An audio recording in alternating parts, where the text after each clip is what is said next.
साक्षात् परं ब्रह्म तस्मै श्री गुरवे नमः। त्वमेव माता च पिता त्वमेव बन्धुश्च सखा त्वमेव विद्या द्रविडं त्वमेव सर्वं मम देव गजाननं भूतगणाधिसेवितम् अपेतजम्बोफलचारुभक्षणम् उमासुतं शोकविनाशकारकं नमामि विघ्नेश्वरपादपङ्कजम्। अनंतकोटिनायक अनंत श्री विभूषित श्री पंचायती महानिर्वाणी अखाड़ा के महामंडलेश्वर एवं उत्तर प्रदेश समाज के अध्यक्ष श्री शतुर्देव भगवान सूर्यो की श्रोति ब्रह्मनिष्ठ नित्य प्रातः काल स्मरणीय वंदनीय अर्चनीय पूज्य हैं, उनके चरणों में कोटि कोटि नमन। यहाँ के अधिष्ठादेव साक्षात विराजमान श्री रामचंद्र प्रभु भक्तजन के हृदय में विराजमान आत्मस्वरूप परमात्मा को नमन करते हैं। ईशावास्योपनिषद का पहला मंत्र पढ़ते हैं।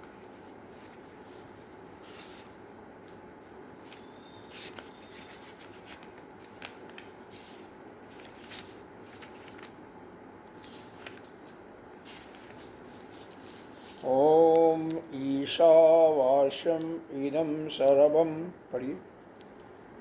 ओम ईशावास्यम इदं सर्वं जत किंचित जगत्तां जगतो जत किंचित जगत्तां जगत तेन तक्तेन भुञ्जीथा तक्तेन भुञ्जीथा मा गृधः कस्यचित् धनं गृधः कस्यचित् धनं। गिद्ध यहाँ पर गिद्ध होती है ना, उन्हीं के लिए आया हुआ। अब कल में थोड़ा सा हम रिवीजन कर देते हैं इसमें। पीछे कल हम लोगों ने जो अध्ययन किया था कि जो ही कर्म फले अर्थी दिष्टेन ब्रह्मवर्च सादिनादिष्टेन स्वर्ग आदिना च द्विजातिरहं च कापा काण कोब्ज त्वाद्य अनिधिकार प्रयोजन धर्म व नित्यमानं मनते सो अधिक्रियते कर्म स्व इति ही अधिकार विदो वदन्ति। इसमें मुख्य रूप से यह समझाया गया कि कोई भी कर्मकांड है, कर्मकांड का तात्पर्य क्या है? जो वेद के पूर्व मीमांसा में वर्णन है, यज्ञ तप दान इत्यादि। वह जो कर्म करते हैं उसके लिए कुछ अधिकारी की योग्यता होनी चाहिए। क्या क्या होना चाहिए? 4 चीजें बताया गया है। मुख्य रूप से अर्थी मतलब उसकी चाह हो, इच्छा तो हो कर्म करने की, उसके अंदर कर्म के फल की भी भावना हो। क्या? वही करेगा जिसको इस लोक का कोई दिष्ट फल चाहिए, सुख आदि, लक्ष्मी, वैभव, साम्राज्य आदि चाहिए, पुत्र इत्यादि, या अदिष्ट फल यानी उस परलोक का, इस सांस से शरीर से जाने के बाद स्वर्ग आदि का सुख चाहिए। तो यह जिसकी कामना हो, जिसकी अंदर इच्छा हो, उसी को अर्थी कहते हैं। क्योंकि जब आपके अंदर मान लो कोई चाह नहीं है तो इसको कैसे सुनेंगे? इच्छा होगी, चाह तो हो, तभी सुनेंगे। और चाह तभी होगी जब कुछ आपको मिलने वाला हो, तो आपके अंदर वह कामना होगी, तभी तो कामना तो हो। कामना हो कि इस सुख, इस लोक का कोई भी वैभव हो, चाहे वो पुत्र संबंधी हो, धन संबंधी हो, या लोक प्रतिष्ठा मतलब आपकी प्रतिष्ठा का सवाल हो, आपकी प्रतिष्ठा बढ़े, जस बढ़े, ऐसा कोई विचार, या शरीर छूटने के बाद स्वर्ग आदि की कामना। तो पहला यह हुआ अर्थी, इच्छा होनी चाहिए। हाँ, पूरी चाह हो, इच्छा हो, उसके अंदर फल की कामना हो और उसको पाने की इच्छा। दूसरा जो है समर्थी हो, समर्थ मतलब उस कर्म करने के लिए समर्थवान हो, पैसे भी हो। जैसे किसी को गाड़ी खरीदने की इच्छा है तो पैसे चाहिए, पैसे नहीं है तो कुछ तो चाहिए उसको, कुछ नहीं कर सकता है। सामर्थ्य होना चाहिए। सामर्थ्य होना चाहिए। तीसरा फिर यह भी होना चाहिए, सामर्थ्य भी है आपके अंदर, चाह भी है, अनिच्छा भी है, लेकिन चलाना नहीं जानते हो गाड़ी तो मतलब ज्ञान भी विज्ञान भी होना चाहिए, ज्ञान भी विज्ञान भी होना चाहिए। जो भी कर्म करो उसके बारे में कुछ जानकारी भी होनी चाहिए। जानकारी विद्वान नहीं होगा, जैसे गाड़ी खरीदा, मान लीजिए गाड़ी में कुछ कमी हो गई तो गाड़ी खड़ी हो गई, तो आप किसी ड्राइवर को बुलाओगे या जिसको मैकेनिक होगा उसको बुलाओगे तभी तो कुछ कर सकोगे। कुछ ज्ञान होना चाहिए उसके बारे में। बिल्कुल ज्ञान होना चाहिए। बिना कर्म करने के, मान लीजिए यज्ञ कर रहे हैं तो अब बैठ गए, अब कैसे बैठे ये तो आपको ज्ञान होना चाहिए ना। साफ सुथरा स्नान ध्यान बिल्कुल पवित्र होकर के ही बैठना है। फिर उसमें जो पंडित जी बोल रहे हैं, पंडित जी तो कई बार मंत्र बोलते रहते हैं, दुर्बम समर्पयामि, तो आपको मालूम होना चाहिए दुर्बा है। हाँ, ऐसे बोलते हैं, कांडम कई बोल दिया, कांडम समर्पयामि, तो मालूम तो होना चाहिए, कुछ तो ज्ञान होना चाहिए क्या है वो, क्या चीज़ है हमेशा। हालांकि कई ऐसे भी ब्राह्मण होते हैं जो कि एक अपने साथ असिस्टेंट, नियम भी यही है कि 4 यज्ञ के विद्वान बैठते हैं एक साथ। एक होता लेकिन बड़े बड़े यज्ञ में एक उद्गाता होता है, एक ब्रह्मा होता है और एक ऋतज होता है, ऋतुज। तो हर एक के साथ 3-3 सहायक भी होते हैं। जजमान पति पत्नी कुल 18 आदमी होते हैं। लेकिन छोटा यज्ञ चलो एक ही है, 2 ही ब्राह्मण हैं, एक ही है, तो उसके साथ एक असिस्टेंट रखते हैं समझाने के लिए, बताने के लिए। अमुक चीज़ है, पुंगी फल कर दिया, पुंगी फल का क्या मतलब हम नहीं जानते, कैसे करेंगे जजमान को। तो इसका मतलब जजमान को भी जानकारी होना चाहिए, विद्वान भी होना चाहिए। जैसे गाड़ी का उदाहरण बताया, तो आप जहाँ से लेंगे वहाँ से ले नहीं आ पाएंगे। हम दवा ले रहे हैं तो दवा के विषय में कुछ तो जानकारी आपको होना चाहिए ना, यह दवा किसके लिए, क्या फल है, और पढ़ने भी आता हो तभी तो होगा ना कि इसमें क्या लिखा हुआ, क्या लिखा, कहीं गलत तो नहीं आएगा। तो मतलब विद्वान भी होना चाहिए। चौथा है, मान लीजिए आप गाड़ी पर चला रहे हैं, हाईवे पर चला रहे हैं, आपके पास लाइसेंस नहीं है तो क्या होगा, या लाइसेंस है, गलत ड्राइविंग कर रहे हैं तो क्या होगा, चालान होगा ना। और जब 3 बार चालान हो जाता तो कहते हैं किसी एक ही लाइसेंस पर जब 3 बार चालान कर देता है तो जो भी चालान होता है वहाँ पर उसके कंप्यूटर पर दर्ज होता चला जाता है। और 3 बार हो गया तो कैंसिल कर देते हैं और फिर कभी उस व्यक्ति का वो नहीं बन सकता है। तो अधिकारी भी होना चाहिए ना, अधिकारी भी, कर्म करने का अधिकारी भी है। क्या है अधिकारी, जैसे सोम यज्ञ है, बृहस्पति यज्ञ केवल यह ब्राह्मण ही कर सकता है, और अश्वमेध यज्ञ है वो केवल क्षत्रिय कर सकता है। अच्छा। हाँ, अब शूद्र कोई भी यज्ञ नहीं कर सकता है, शूद्र कोई यज्ञ नहीं कर सकता। तो हर एक यज्ञ करने का अधिकारी भी है। दूसरा अधिकारी काना, कुब्जा, लंगड़ा, लूला, अंग भंग नहीं होना चाहिए, वो भी है तो भी नहीं कर सकता है। हालांकि इसमें तो साफ लिखा हुआ ना, कान, कुब्जात तो आदि अन्य अधिकार प्रोजक धर्म, तो आदि में सब आ गया, जितना भी कोई अंग भंग होता है। एक राजा था, उसका एक मंत्री था, मंत्री तो सभी के होते ही हैं, कईयों के तो कई मंत्री होते हैं। और आजकल ही देखे प्रधानमंत्री है तो उसके मंत्रिमंडल तो 70 तक होते हैं, 50 होते हैं, मंत्री तो होते हैं। मंत्री का मतलब कोई भी विषय है तो उस पर अपना एडवाइस, सलाह देना, और उनको जो कुछ क्षेत्र दे दिया गया उसके विषय में पूर्ण रूप से उस कर्म का निष्पादन करना, संपन्न करना। तो कोई भी कर्म हो जाता था तो मंत्री जो था उसका एक आदत थी, और दूसरा भगवान का भक्त था, सीधी बात है। वो कहता है भगवान जो करता है बहुत अच्छा हुआ। एक बार राजा कुछ काट रहे थे, नाखून या क्या, उनका उंगली कट गया।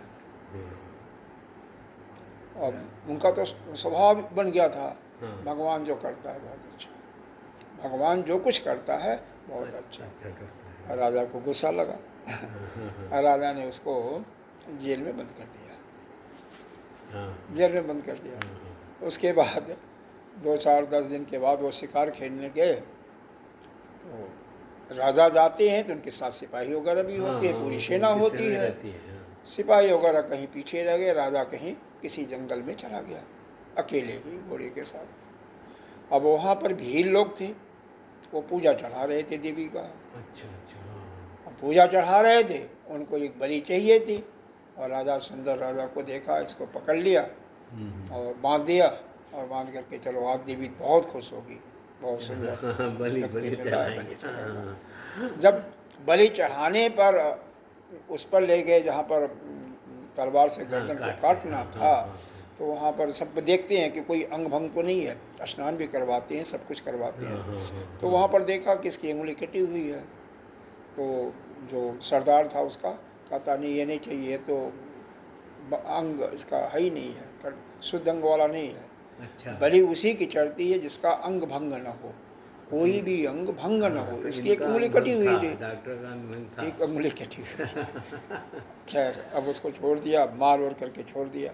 आता है, आते ही तुरंत अपने मंत्री को बुलाता है जिसको जेल में बंद किया था, जिसको जेल में बंद किया उसको बुलाते हैं। कहता है मंत्री जी, आपने जो कहा कि भगवान जो करता अच्छा है, मेरी उंगली कटी तो निश्चय रूप से अच्छा हुआ, क्योंकि मेरा आज जान बच गया, नहीं तो मेरा तो गर्दन उड़ जाता। लेकिन मैं आपसे यह प्रश्न पूछता हूँ कि आपने जो यह कहा, अरे आपको क्यों जेल में भेजा जब हमने, तो भी आपने कहा था कि जो भगवान करता है अच्छा करता है, अपने लिए भी कहा था, तो बताओ इससे क्या आपको भगवान ने क्या अच्छा किया? कहते हैं प्रभु, अगर आपके साथ मान लो ऐसा हुआ, आप सिपाही वगैरह तो सेना तो आपके पीछे रह गई, भग गई, लेकिन मैं तो आपके साथ ही रहता हूँ ना, तो आपका जब अंग भंग था तो आपकी बलि नहीं चढ़ी, तो मेरा बलि चढ़ता ना, तो भगवान ने अच्छा किया ना। अच्छा, इसका मतलब अच्छा वो परमात्मा जो कुछ करता है सृष्टि में सब आपके हित के लिए, आपके कल्याण के लिए ही करता है। तो इस प्रकार से किसी भी कर्म कांड करने के लिए अधिकारी का निरूपण किया गया कि उसकी इच्छा भी हो, चाह भी हो, उसके फल की आकांक्षा होगी तभी चाह होगी, और समर्थवान भी हो, विद्वान भी हो, और अधिकार भी युक्त हो, अधिकारी भी हो। तो वह एक जगोपवीत वाला बताया ना, ये द्विजाति बताया ना, द्विजाति होता जब जगोपवीत हो जाता, द्विजाति और अंग भंग भी न हो, यह अधिकारी है। लेकिन तस्माद एते मंत्र आत्मनो अनुबंध, लेकिन ज्ञान प्राप्त करने के लिए ऐसे किसी अधिकारी की जरूरत नहीं होती है। उसके लिए क्या है, तो यहाँ पर निबंध चतुष्टय बताया गया है। निबंध किसी शास्त्र के अनुबंध चतुष्टय, अनुबंध चतुष्टय, इस शास्त्र में क्या लिखा, कल साहब गीता जी में के अंदर बताया था अनुबंध चतुष्टय। अनुबंध चतुष्टय में भी 4 चीजें होती हैं। अच्छा। क्या होता है उसका पहले विषय क्या, कोई भी पुस्तक है तो उसका विषय क्या है, विषय में फिर क्या लिखा हुआ, उसका मुख्य प्रयोजन क्या हो गया, लिखा क्या है ना, प्रयोजन क्या है, और अधिकारी क्या है, और उसका संबंध, मतलब अधिकारी प्रयोजन को कैसे, मतलब उसको किस पुस्तक को पढ़ करके कैसे अपने प्रयोजन को सिद्ध करेगा, ये समझ गए। तो कल इस पर चर्चा हुई थी डिटेल, फिर भी बता देते हैं। इसके लिए अधिकारी का वर्णन तो बड़ा मुश्किल है। इसके लिए क्या बताया गया, इसके लिए अधिकारी मतलब इस उपनिषद को पढ़ने वाला अधिकारी कौन हो, उसके लिए बताया गया कि वह साधन चतुष्टय से संपन्न हो। अच्छा, उसके बाद साधन होना चाहिए। हाँ, साधन चतुष्टय क्या होना चाहिए, वो भी 4 चीज़ें हैं।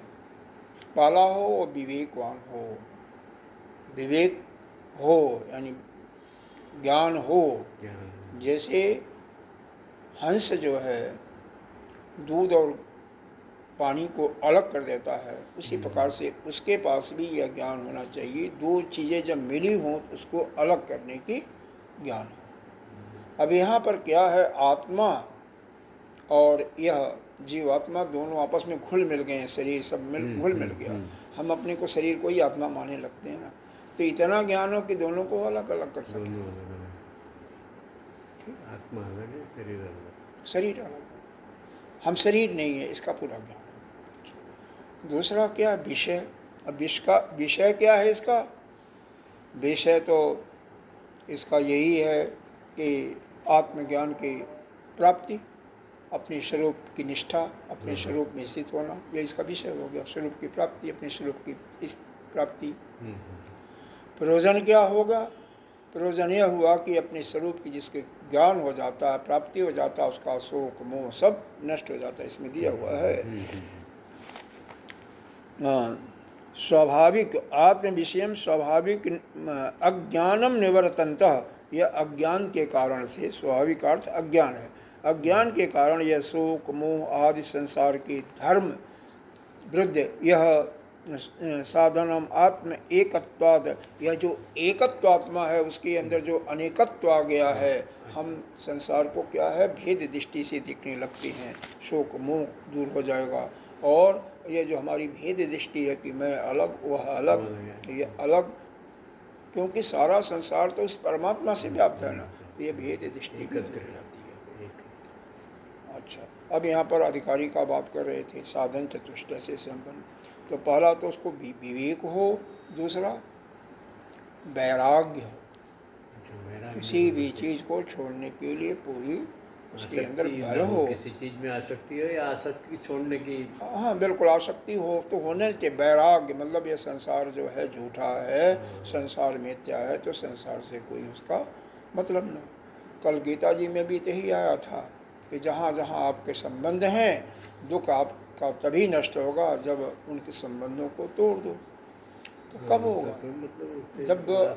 जब जो जिसके अंदर पूरा आत्मबल होगा वही तो कर सकता है। संन्यास लेना इतना आसान नहीं है, यह कसाय वस्त्र पहनना इतना आसान नहीं है, क्योंकि आत्मबल होगा कि जो कुछ है करोड़ों की अरबों की संपत्ति सब लात मारो छोड़ो। महात्मा बुद्ध का देखो, राजा थे, राजा शुद्धोधन के लड़के थे महात्मा बुद्ध, यहीं गोरखपुर के पास ही है थोड़ी दूर पर। और जब उनको एक मृत शरीर को देखा और फिर किसी बुड्ढे को देखा होगा कि यह जीव तो पिसता ही जाता है, दुखी भुगता रहता है, फिर उनको इससे निवृत्त होने का, कैसे हम इससे छुटकारा पा सकते हैं, इस ज्ञान को प्राप्त करने के लिए सब कुछ छोड़ दिया। और फिर पूरा बौद्ध सिद्धांती बन गया। तो यह होना चाहिए, वैराग्य भी हो, विवेक भी, वैराग्य हो। तीसरा है सम दम खट संपत्तियों से युक्त हो। सम दम खट संपत्तियां, इसमें 6 चीजें आती हैं। 6 कहा ना, सम दम खट। खट, खट का मतलब 6 चीजें क्या है? पहला सम है। सम का मतलब मन आपके बस में हो, मन ऐसा नहीं है कि जहाँ चाहे अपनी मर्जी से चला जाए, मन पर पूरा आपका विजय प्राप्त हो। फिर दम, दम का मतलब इंद्रियों पर भी आपका विजय हो। इंद्रियां कहीं जा रही हैं, मान लीजिए आपका डॉक्टर ने मना किया है मीठा मत खाना, नहीं तो शुगर बढ़ जाएगा, तो अगर रसना इंद्री चाहती है कि मैं मीठा खाऊं, तो वहीं पर इसको लगाम लगाओ या काट दो। हाँ, तो इस पर भी आपका कंट्रोल। अरे सूरदास जी देखो, जन्म से अंधे नहीं थे। सूरदास जी की कविताएं सुना होगा आपने, भगवान के बहुत बड़े भक्त थे कृष्ण के। उनके अंदर एक ज्योति को देखा और उनका दृष्टि देखते ही उनका मन उधर भागा, और उन्होंने क्या किया, तो हमारी आंखें ही मूल कारण है कि जो हमें संसार में भरछाती है, मतलब भरछाएगी, संसार में ले जाएगी। इसलिए 2 सुई लिया, दोनों सुई को मार दिया आँख में और अंधे हो गए। ऐसा हमने सुना हुआ है, बहुत बचपन में सुना हुआ है, हमने पढ़ा नहीं है। सूरदास हो गए, सूरदास हो गए, भगवान के बड़े भक्त। वास्तव में संसार में बहिर्मुख तो है ही है सारी इंद्रियां आपकी।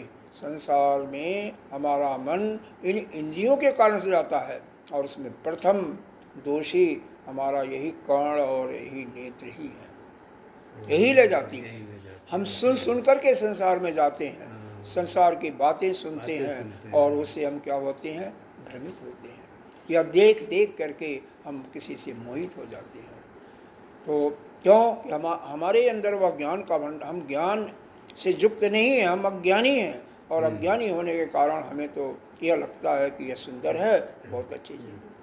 अगर हमको यह मालूम हो जाए वह भी तो परमात्मा है, वही तो परमात्मा है, परमात्मा ही विभिन्न रूपों में है, वह परमात्मा से अलग नहीं है, तो हम क्यों भटकेंगे?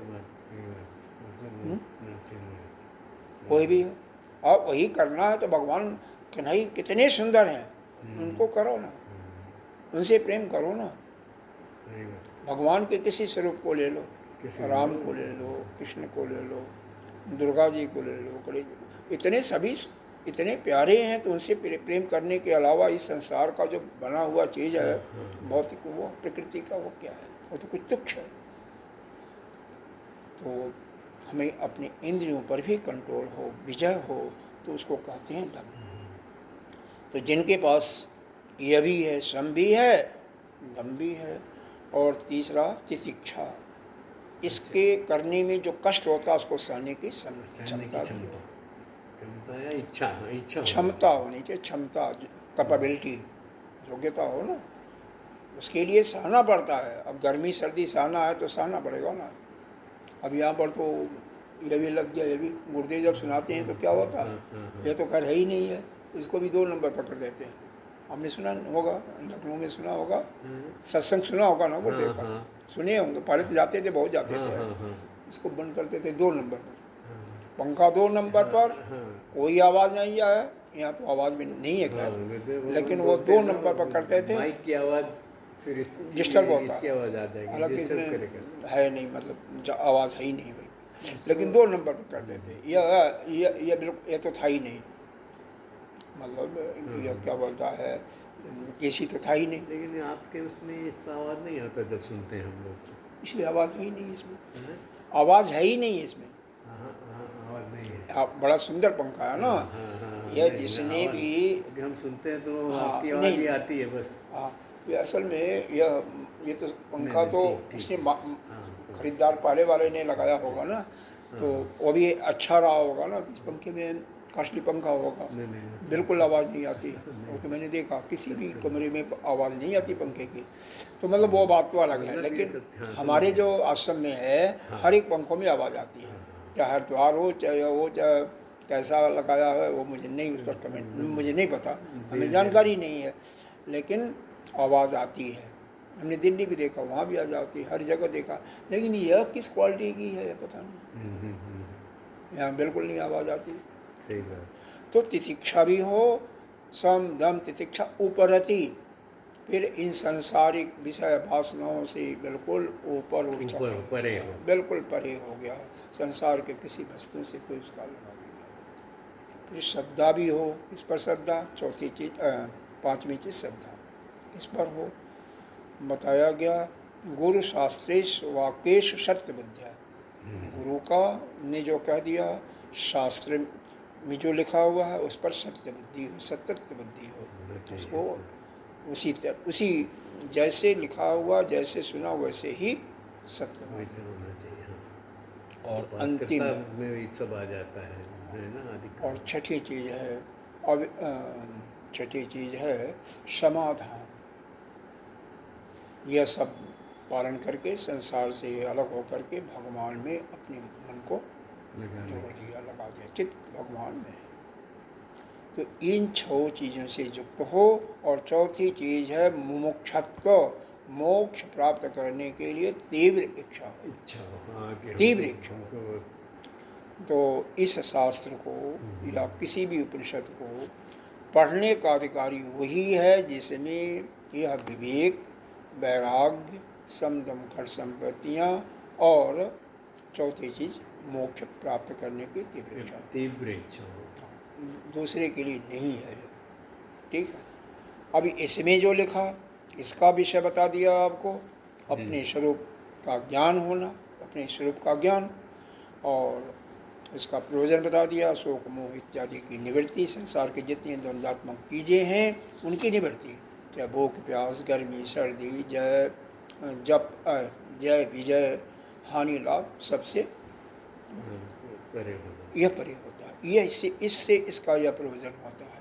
ठीक है, विषय हो गया प्रयोजन, और संबंध रख गया ना, अधिकारी बता दिया। अधिकारी होता अब अधिकारी साहब इसको श्रवण मनन सुनते सुनते सुनते वह अपने प्रयोजन को सिद्ध कर जाता है। यह जब सुनता है, यह मंत्र का जब अर्थ का श्रवण मनन और निध्यासन, यह इसका संबंध होता है। इसको सुनते सुनते ही कि यहाँ पर प्रतिबोधक और प्रतिपाद्य और प्रतिबोधक संबंध है, या बोध बोधक संबंध है। इसमें कुछ करना नहीं होता है। इसको प्रतिपाद्य माने कहा गया, अब प्रतिपादक प्रतिपाद्य प्रतिपादक कहने वाला, तो जो सुनते सुनते इसका बोध हो जाता है। केवल श्रवण में कोई किसी काम करने की जरूरत नहीं है, किसी कर्म की आवश्यकता नहीं है।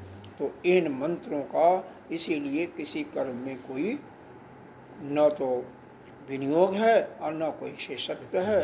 इन मंत्रों को केवल पढ़ने से आपके अपने स्वरूप का ज्ञान हो जाएगा, जिससे आपके अंदर जितने भी संसार के शोक मोह या लाभ हानि जितने भी द्वंद्वात्मक हैं उन सब का नष्ट हो जाएगा और आप अपने स्वरूप में स्थित हो जाएंगे। यह इनका फल है, अंतिम निर्णय है। अब इसका अर्थ समझते हैं।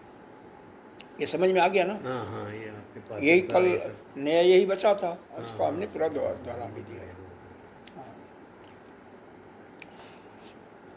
कि चलिए बाद में बात करेंगे। अब इस मंत्र में हमारे 4 पुरुषार्थ हैं, मालूम है? नहीं, धर्म अर्थ काम मोक्ष।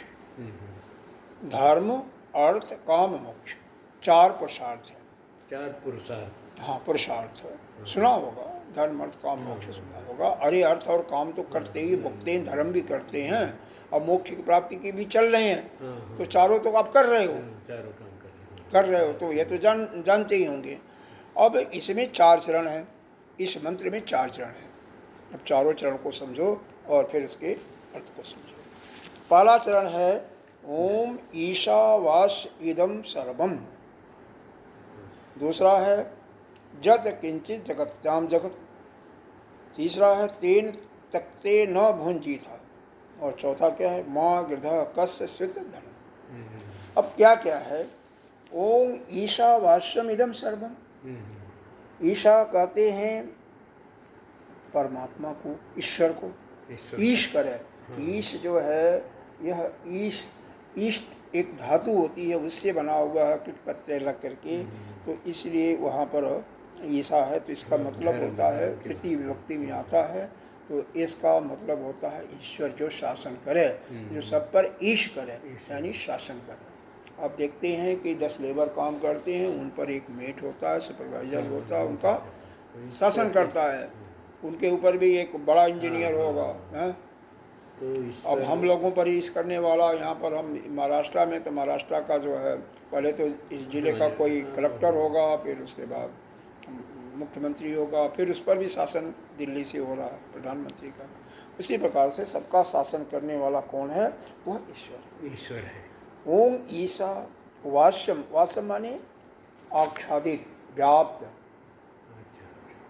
ये सर्वम इदम सर्वम, इदम कल बताया गया था, सब जगह व्याप्त। इदम कल नहीं बताया गया था, 2 दिन के अंदर बताया गया था, जब ओम पूर्ण विद पूर्णम इद आया था ना।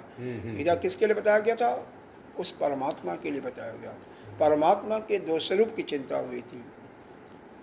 जो यह माया से युक्त है वह सोपाधिक ब्रह्म है, इदा शब्द उसके लिए आता है। लेकिन जब उसका लक्ष्यार्थ, यह तो वाक्यार्थ हो गया, शब्दार्थ हो गया, और लक्ष्यार्थ उस निरुपाधिक ब्रह्म के लिए जो निर्गुण निराकार के लिए। तो यह जो ओम ईशावास्यम इदम सर्वम, यह सब कुछ जो कुछ है, इदम सर्वम, यह सब कुछ क्या है? उसी ईश्वर से व्याप्त है। कौन ईश्वर? वही जो इदम, इद आया ना, अदम, तो वही जो निर्गुण निराकार है, उसी से पूरा संसार व्याप्त। इसको जो जान जाता है वो मोक्ष प्राप्त कर लिया। तो इसलिए इसको हम मोक्ष कहते हैं। पहले चरण को मोक्ष। जिसने ये समझ लिया कि यह पूरा का पूरा यह ब्रह्मांड उसी ईश्वर से, एक ही सत्ता से जो निरुपाधिक निर्गुण निराकार ब्रह्म है, उससे ये सत्ता प्राप्त है, वो मोक्ष को प्राप्त कर लिया। तो यहाँ से ये मोक्ष के अनुभव होता है। आगे देखिए, जत किंचित जगत्याम जगत, जगत्याम कहते हैं पृथिव्याम, आगे बताया गया, अभी पढ़ने का तरीका बताते हैं। पृथ्वी में जो कुछ है, इस जगत संसार में, इस संसार के मतलब पृथ्वी में जो कुछ व्याप्त है, जगत व्याप्त है, जो कुछ, जत किंचित, जो कुछ व्याप्त है, जो कुछ है, जो कुछ है, सब कुछ क्या है, वही परमात्मा से है। मतलब कोई चीज़ है नहीं संसार में, जो कुछ है वही परमात्मा से सब इससे व्याप्त है। जत किंचित जगत, कहते हैं जो मुक्त नहीं हुआ और इसको अगर भी समझ लिया, जत किंचित जगत्याम जगत, तो वह धर्म के रास्ते पर चलेगा। अगर यह जान लिया कि जो कुछ है सब कुछ एक ही परमात्मा ही है, निर्गुण निराकार ही है, ब्रह्म ही है, तब तो फिर वह उसका कल्याण हो ही गया। अगर नहीं समझा तो जत किंचित जगत्याम जगत, जो कुछ है वह ईश्वर से व्याप्त है, और जत किंचित जगत्याम जगत, ईश्वर के द्वारा ही उसको अनुभव करना चाहिए। तो अनुभव ईश्वर के द्वारा ही होना चाहिए। तो ईश्वर व्याप्त है तो ईश्वर ही समझो। सब जगह है। तेन तक ते न भुंजीता, भुंजीता माने भोग करना भी होता, पालन करना यहाँ पर लिया हुआ है। तेन तकते न, इनको जो कुछ है उसको त्याग करके ही, उसको छोड़ करके ही आप भोगोगे या पालन बढ़ सकते हैं। हाँ, किसी भी चीज़ से अगर पकड़ के रखोगे किसी भी वस्तु को, तो उससे आपका भोग, उससे आपका सुख नहीं होगा, वो अवरोध हो जाएगा। हाँ, यहाँ पर सुख, 4 प्रकार का सुख बताया गया है। पहला है मनोरथ जन सुख, मनोरथ जन्य सुख, मनोरथ जन सुख, मन में कोई संकल्प आया, संकल्प से ही सुख हो गया। जैसे मन से ही किसी चीज़ का भोग कर रहे हो, तो मन रथ सुख, मन के रथ से सुख, यानी इंद्रिय का चूँकि मन एक लगाम है, तो इसीलिए कहा मनोरथ, मन रथ, अपने मन के अंदर ही सुख प्राप्त करें, मिला उला कुछ नहीं, खा कुछ नहीं रहे हो आप। ऐसे ही है कि हमें तो बहुत सुंदर बढ़िया मकान मिल गया, या बहुत सुंदर गाड़ी मिल गया, घोड़ा मिल गया, या बहुत, या अमुक संपत्ति हमें पास हो गया, मिल जाएगा, या इतना हमारा FD पड़ा हुआ है, आपको हाथ में कुछ नहीं है। बैंक अगर बैंक अगर क्या हो जाए, क्या कहते हैं, दिवालिया हो जाए तो क्या होगा, सब गया, सब चला गया। लेकिन अब एक छोटा सा कागज मिल गया, उसी से खुश हो ना। हमारे पास इतना पड़ा हुआ है, या सब सामान जो हमारे लॉकर में रखा हुआ है, करोड़ों का मान लीजिए जेवर जवरात रखा हुआ, औरतें यही करती हैं, लेकिन कुछ नहीं है। बैंक दिवालिया हुआ, सब कुछ गया। अभी कितनों का सहारा इत्यादि में कई बैंक फेल हो गए, अमेरिका में कई बैंक फेल हो गए, कितने धन चले जाते हैं। तो उसको छोड़ करके त्याग के द्वारा ही आप मोक्ष की तरफ, या मोक्ष नहीं, भुंजिता माने भोग करना या पालन करना, पालन करने की योग्य है।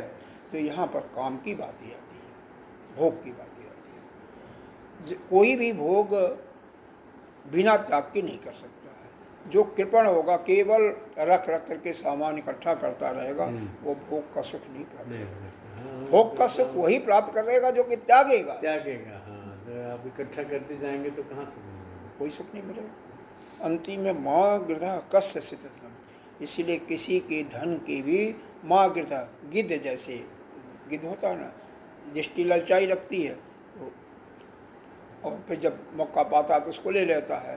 तो इसीलिए किसी के दूसरे के धन की कभी इच्छा मत करो, लालच मत करो। इसका मतलब यह क्या हो गया, यह अर्थ हो गया।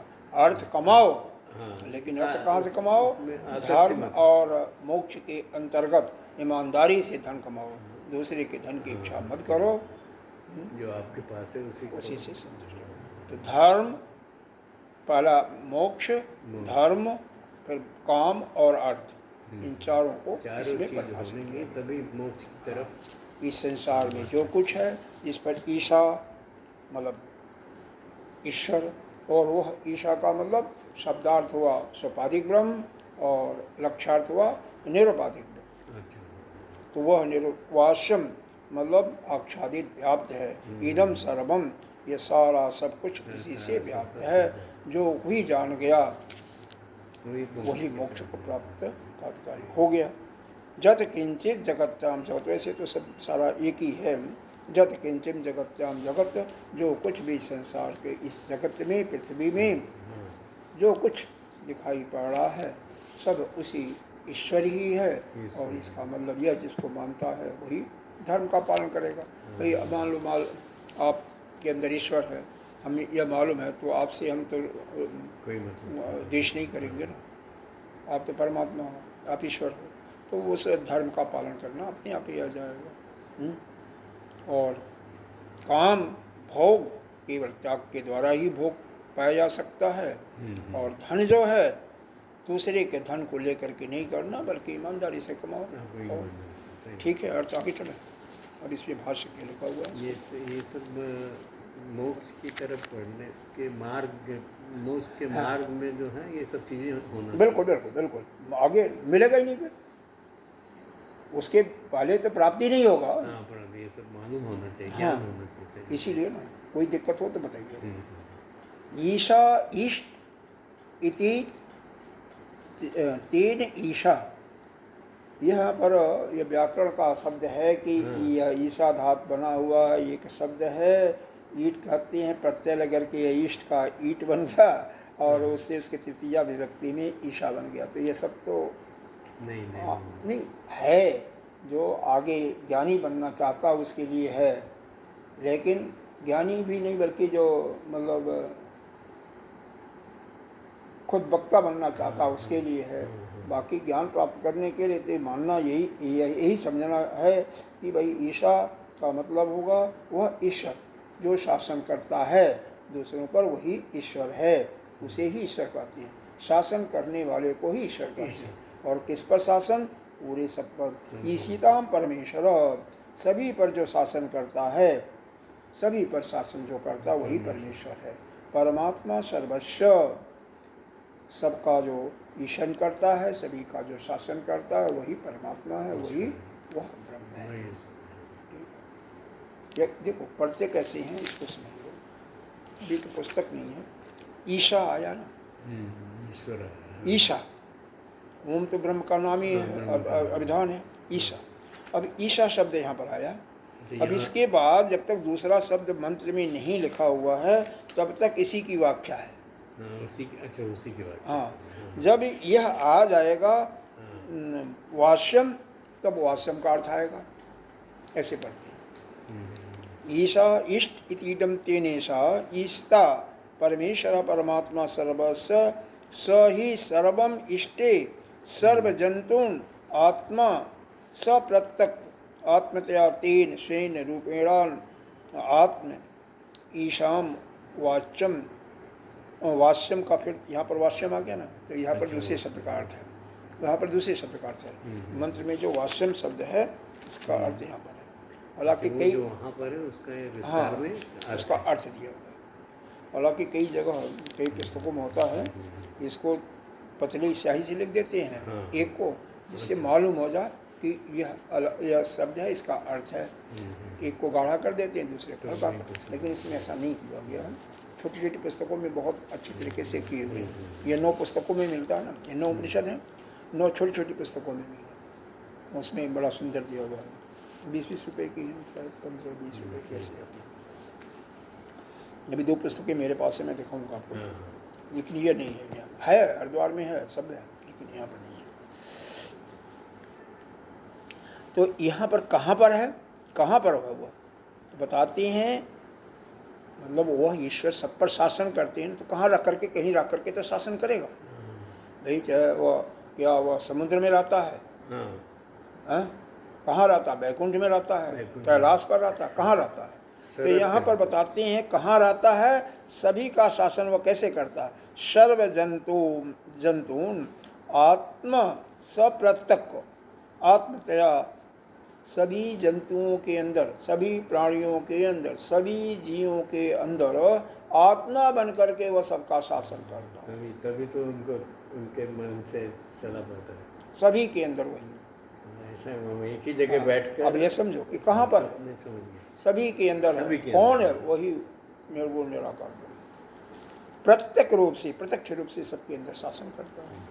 तेन शेन रूपेण, उसे अपने स्वरूप भूत आत्मा ईश से ही वास्यम, वास्यम का मतलब आक्षाधीनियम, आक्षात नियम सभी को व्याप्त किए हुए, वह अपने स्वरूप से ही सभी को पूरे सबको व्याप्त किया हुआ। यह इसका अर्थ हुआ ईशावास्य।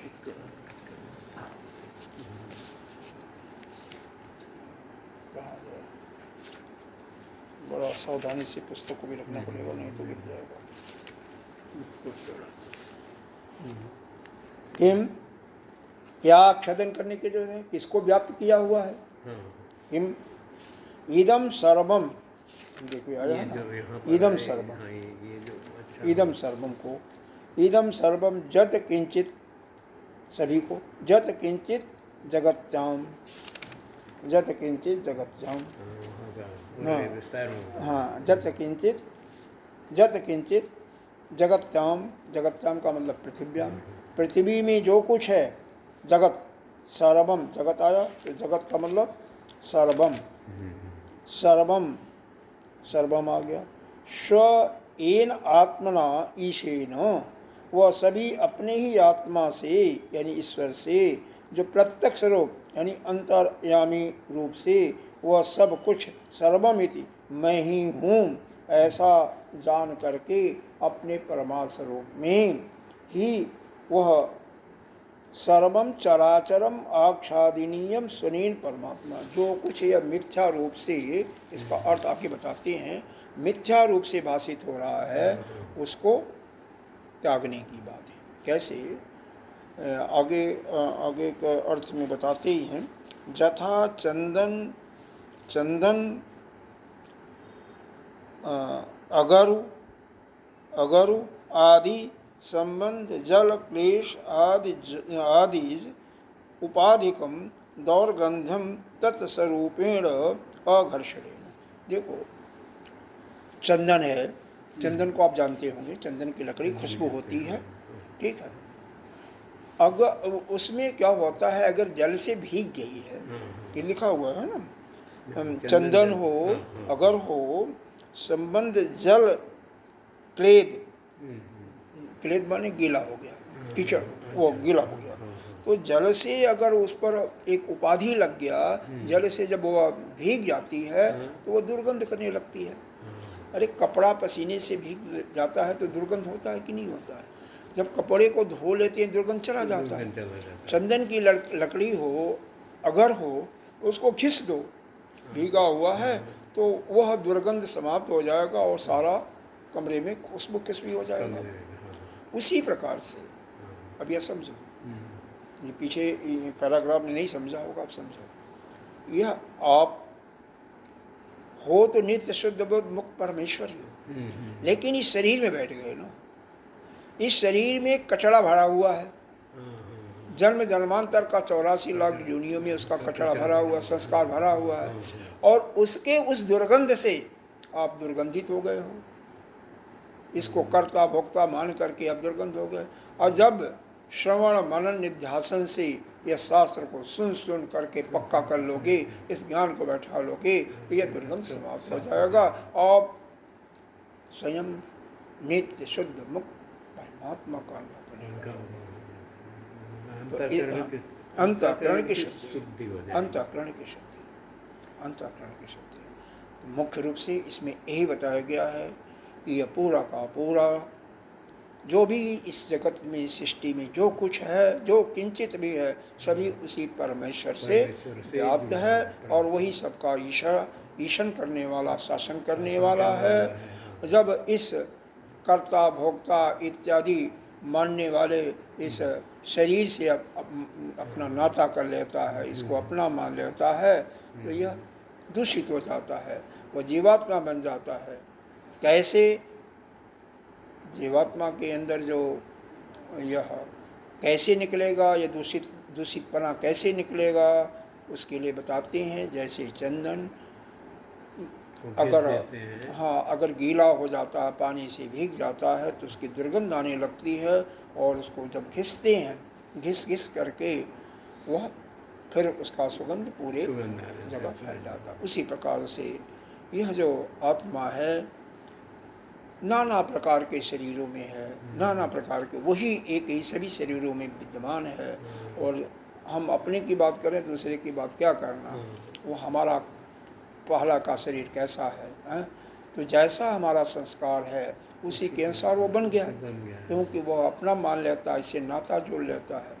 और जब हम इसको श्रवण मनन निध्यासन से अपने मन को मथते हैं, जैसे दही को मथने पर घी निकलता है, उसी प्रकार से जो खराब चीज़ होता है वह मिथ्या चीज़ अलग हो जाती है।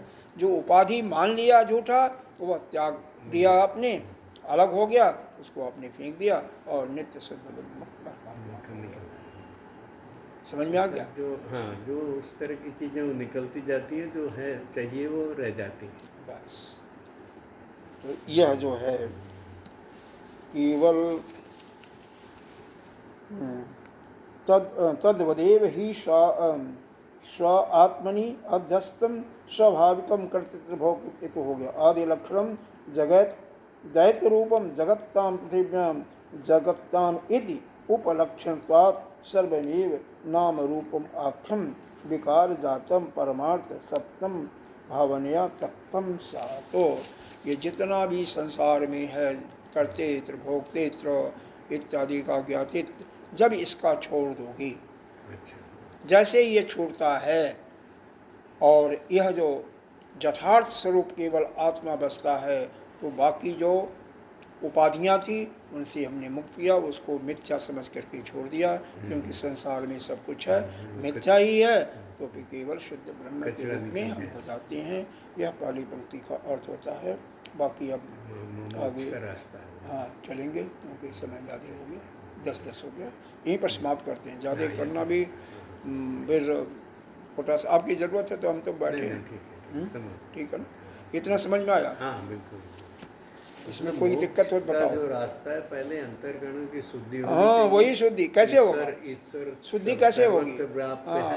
शुद्धि का 2 तरीका बताया गया है। वही शासन करते हैं। हाँ शुद्धि कैसे होगी, यहाँ पर जो बताया गया है श्रवण मनन निध्यासन के द्वारा, और वही कर ही रहे हैं।